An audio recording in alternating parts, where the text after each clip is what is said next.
Today in this demonstration we will see interior of right ventricle. Now we have taken a cut on right ventricular wall. Now you can see this is having rough inflow part, that is from which the blood is entering the right ventricle from this tricuspid wall. So this is rough inflowing part, and it is rough because of this trabeculae cornea. You can see this fixed elevation, these are known as ridges. These are the pillars, that is the papillary muscle, and the bridges, that is the moderator band. Here you can see one of the bridge, that is the moderator band. So because of these ridges, bridges and pillars, this inflowing tract is rough. Now here you can see this is the anterior papillary muscle. Now there are three papillary muscle in the right ventricle. This one is anterior papillary muscle. Then one is septal papillary muscle. In this specimen you can see this is the septal papillary muscle, which is usually attached near the infundibulum or smooth outflowing part. Near this septal papillary muscle is attached. Then one is this posterior papillary muscle. If you see carefully, zoom kar. This is the posterior papillary muscle. So this is anterior papillary muscle, this is septal papillary muscle complex, and this is posterior papillary muscle.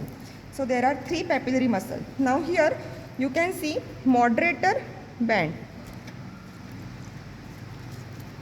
This moderator band is containing the right bundle branch of the, which is extending from bundle of Fiz.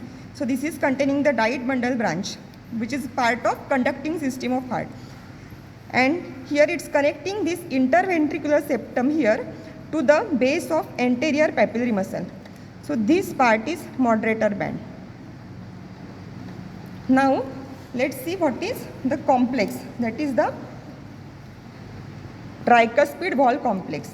This complex, it consists of these cusps, tricuspid wall cusps. It is having three cusps: anterior, posterior and septal cusp.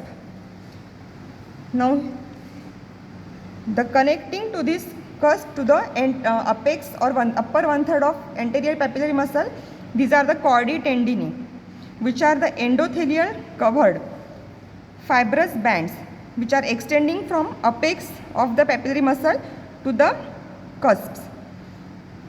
So these are the chordae tendineae. There are two types of chordae tendineae, true and false. These are the true chordae tendineae which are extending from papillary muscle to the cusp. The chordae tendineae which are extending toward the ventricular wall, they are the false one. Now here this wall complex also include this papillary muscle. So papillary muscle, chordae tendineae, cusps and this tricuspid wall. This is completely forming the tricuspid wall complex. Now this is about the rough inflowing part, while this is the smooth outflowing part. So now this probe is in smooth outflowing part, from which the blood will be ejected to the pulmonary trunk, and then from pulmonary trunk to the right and left pulmonary arteries, and then to the lungs. So here this part which is directed upward, backward and to the left, which is smooth, this is the outflowing part. It will lead to this pulmonary orifice, which is bounded by the semilunar cusps. One of the semilunar cusps you can see here, which is guarding this pulmonary orifice. So there are three walls. You can see one of the semilunar cusp, pulmonary orifice. So this is about the interior of right ventricle. Now there is a ridge between these two smooth outflowing and rough inflowing part, that is known as the supraventricular ridge. It is the distinction between these two parts. So this is about the interior of right ventricle. Thank you.